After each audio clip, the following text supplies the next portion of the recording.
first proclamation of the Word of God is taken in the book of Isaiah, chapter 40. The reading. Why do you say, O Jacob, and speak, O Israel? My way is hidden from the Lord, and my just claim is passed over my God. Have you not known? Have you not heard? The everlasting God, the Lord, the creator of the ends of the earth, neither faints nor is weary. His understanding is unsearchable. He gives power to the weak, and to those who have no might, he increases strength. Even the youths shall faint and be weary, and the young men shall utterly fall. But those who wait on the Lord shall renew their strength. They shall mount up with wings like eagles. They shall run and not be weary. They shall walk and not faint. The word of the Lord. Please stand for the responsorial psalm. Responsorial psalm is taken in Psalm 84. Let our response be, my soul longs for the courts of the Lord. Altogether, my soul longs for the courts of the Lord. How lovely is your tabernacle, O Lord of hosts! My soul longs, yes, even faints for the courts of the Lord. My heart and my flesh cry out for the living God.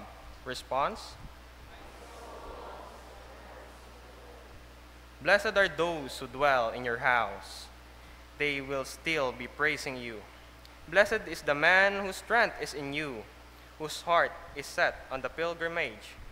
Response? For a day in your courts is better than 1,000. I would rather be a doorkeeper in the house of my God than dwell in the tents of wickedness. Response? For the Lord God is a sun and shield. The Lord will give grace and glory. No good thing will he withhold from those who walk uprightly. Response? Glory be to the Father, and to the Son, and to the Holy Spirit.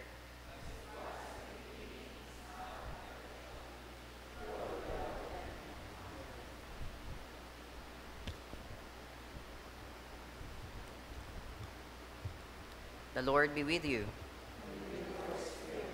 The Holy Gospel of our Lord Jesus Christ according to St. Luke chapter 2.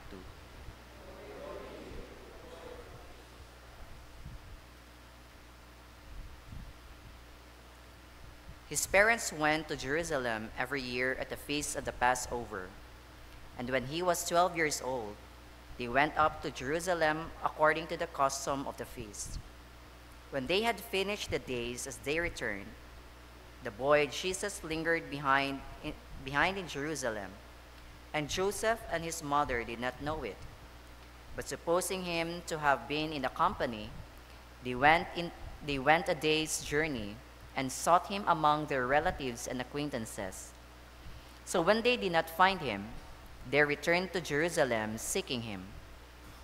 Now so it was that after 3 days, they found him in the temple, sitting in the midst of the teachers, both listening to them and asking them questions. And all who heard him were astonished at his understanding and answers. So when they saw him, they were amazed.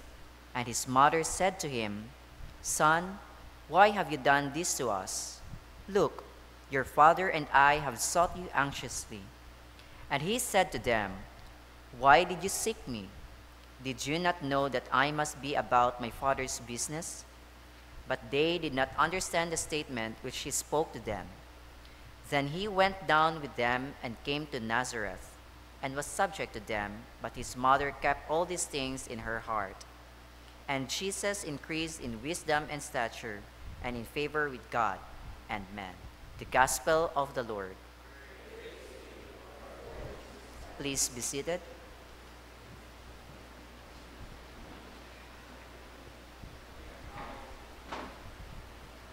Day of Christmas.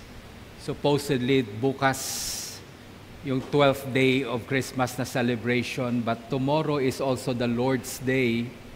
So we will be celebrating the Lord's Day tomorrow, and yung 12th day na misa natin is going to be anticipated tonight. So etong misa na to is for the 12th day of Christmas. Okay? Now, on Monday, January 6, will be the feast of the Epiphany of our Lord. Usually, pag Epiphany, yun yung time na tinatanggal na yung mga Christmas decors. Yung mga kandila na ginagamit natin for the Christ candles are taken out. Why is that so? Because in the season of Epiphany, yung focus niyan is now for us to manifest the light that was given to us. So Christmas talks about the light, which is the life that Christ has given to us. But that life should be manifested. Yung ilaw na yan, dapat nakikita yan. And so Epiphany, the emphasis of Epiphany is the manifestation of the life that Christ has given us. So 12 days of Christmas, we celebrated 12 days of Christmas. And I've said that 12 days is for the 12 months of the year. So the things that we have learned in the season of Advent, in our preparation, and in the time of Christmas, these things that we have learned should be lived out every day all throughout the year. Kaya sabi nga sa kanta natin, at magbuhat ngayon kahit hindi Pasko, magmahalan tayo. Because love was the message of Christmas for us. And so, we learned that since Advent, we prepared our hearts for that, and in Christmas time, for 12 days, yan ang focus natin. Bakit nag-focus tayo sa love? Why nag-focus tayo sa mga lessons na yan? So that all throughout the year, we will learn to live it out. Our gospel today is a very interesting story. It is the story of Mary and Joseph who lost Jesus at a very early age. Alam nyo, I met a couple na nawala ng anak. They were on a trip in a big city at nalingat sila, nawala yung anak nila. At ginawa nilang lahat to find the child, hindi na talaga na-recover yung bata. Do you know how it feels for a parents na mawala ng anak? Napakahirap po. Maraming parents na nawala ng anak, hindi na naka-recover. No? It's so difficult to lose a child. And so here we are, the story is, when Mary and Joseph traveled, they traveled with their relatives because it is safer to travel in a group than you travel alone. So while they were traveling, hindi nila kasama si Jesus. They thought Jesus was with their relatives. Baka nandun sa cousins niya o nandun sa mga tita at tito niya. So hindi nila napansin until a day's journey. So 24 hours pa nila napansin na si Jesus hindi nila kasama. So they inquired, they look around dun sa mga relatives nila, and only then did they find out na si Jesus hindi pala nakasama sa grupo. And so Joseph and Mary had to go back and look for Jesus in Jerusalem. They went back to look for him. And habang papunta sila, all the worries, lahat ng takot, yung worry at galit, everything that you have lost your child was there in Mary's heart. And finally, they went back to the temple. Yun ang iniisip ko, pagbalik nilang, una nilang hinanapan na lugar, simbahan, yung temple kaagad. Kaya yung mga anak natin na nandito nagpa-practice palagi, support your children, parents, when they are involved in a ministry. Yun lang, medyo nakakapagod kasi hatid sundo yan. Because when they grow old, you know where to find them. If they get lost, alam nyo kung saan sila hahanapin. And so Mary and Joseph went back to the temple, and true enough, while they were there, they saw Jesus, the young boy, surrounded by teachers, Pharisees, experts of the law. He was there talking to them. He was asking questions. Na-notice nyo, hindi siya nagtuturo. He was asking questions. Kaya makita nyo nung lumaki na si Jesus, when He started preaching, one of the features of His style in sermons, pag nagsisermon siya, He always asks questions. Amen? Bakit nga tayo tinatanong ng Diyos palagi? Why would God ask us questions? So that we will use our coconut. Kasi minsan, hindi natin ginagamit yung utak natin. That's why God would ask questions to us, so you will use your mind to think. Amen?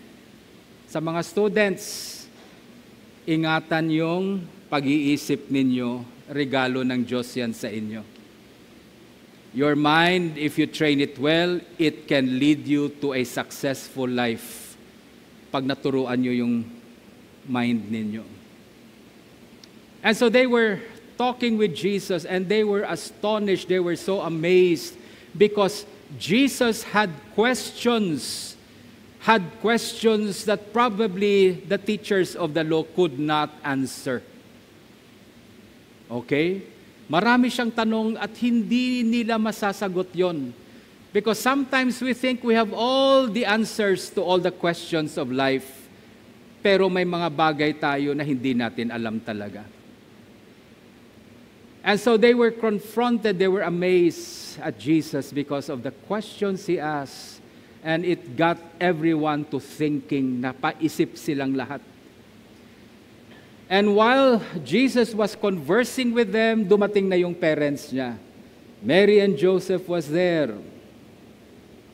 And Mary was so emotional when nakita niya si Jesus. Sabi niya, "Anak, why did you do this to us, to your father and me? Bakit mo ginawa to sa amin?" Anong ginawa ni Jesus? Pinawori mo kami. Okay? Nag-alala kami sa iyo dahil nagpaiwan ka dito. We worried so much about you. Why did you do this to us? And Jesus gave them an answer which made Mary think in her heart. Etong sabi ni Jesus, etong sagot niya. Why are you looking for me? Bakit niyo ako hinahanap? Why? Don't you know, hindi nyo ba alam, that I have to be in my Father's business? And this is very important, and I would like to dwell and reflect on this word na sinabi ni Jesus. I have to be in my Father's business. All of us here in the church, workers, ministers in the church, we know that we are God's children. Amen? Amen? How can you tell the person beside you, you are one of God's many children? Yes, all of us are God's children. If we are God's children, that's the reason why we call God our Father. Tatay natin siya. Amen? If we are God's children and God is our Father, the question I ask you, do you know your Father's business? Ha?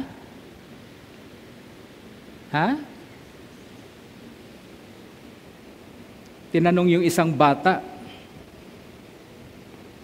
Merong isang bata, tinanong siya ng teacher sa school. Sabi ng teacher sa kanya, "Anong trabaho ng tatay mo?" Sabi ng bata, "Hindi ko masyado alam, pero tinutulungan niya yung mga babae mabuntis."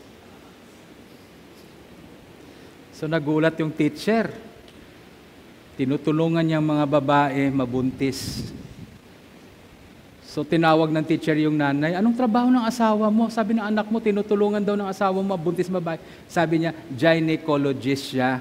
Yung mga hindi nabubuntis, ginagamot ng doktor na yan para mabuntis. Ayun palang trabaho, doktor.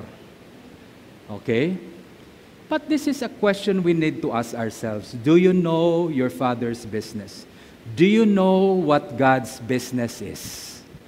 Tatay mo siya. Oh, anong trabaho ng tatay mo? Hindi ko alam. Kaya hindi natin alam ba't nandito tayo. Bakit tayo nagpupunta dito tuwing linggo? Bakit everyday nagmi-minister tayo kay Lord? Bakit nagpa-practice tayo linggo-linggo? Why do we do those things? Why? Because that is part of our Father's business. Yan ang sabi ni Jesus, bakit niyo ako hinahanap? Why are you looking for me? Don't you know that I have to be in my Father's business? What is God's business? We have to know what is our Father's business so we will understand why we come here every Sunday. Minsan napupunta tayo dito, galit pa tayo. Minsan napupunta tayo sa church, tinatamad tayo magpunta sa church. Oh. May mga tao na magpa-practice sa church, magmi-minister, inimbita ng kaibigan, goodbye church, sasama na doon sa kaibigan niya. Because we don't know our Father's business. Okay lang yan mag-absent sa ministry. Okay lang yan, hindi magsimba pag linggo. Hindi naman namimilit ang Diyos. You don't know your Father's business. Amen? You don't know your Father's business. Our Father's business, God works to save souls. Yan ang trabaho ng tatay natin. And because yan ang tatay natin, He works to save souls, then it tells us why we are here on a Sunday. Because part of what we are doing in the church has something to do with our Father's business. Our worship of God on a Sunday, our prayers that we lift up in the church every first Saturday of the month, and every day that we lift it up, lahat ng ginagawa natin dito sa simbahan, it has something to do with our Father's business of saving souls. Amen? Our worship of God on Sunday.